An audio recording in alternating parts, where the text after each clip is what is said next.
कहता है क्यों जुल्मत के दिन सहता है।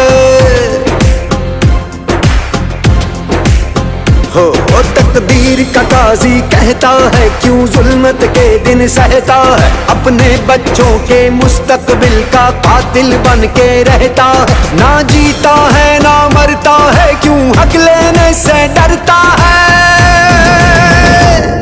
है हक हमारा, है हक हमारा, है हक हमारा।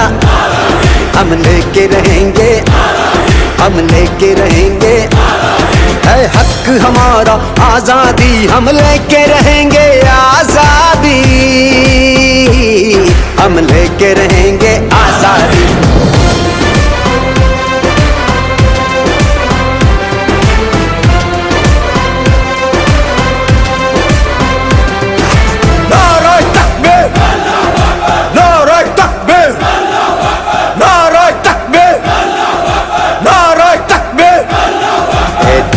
लाहूती उस रिज्क से मौत अच्छी जिस रिज्क से आती हो परवाज में कोताही।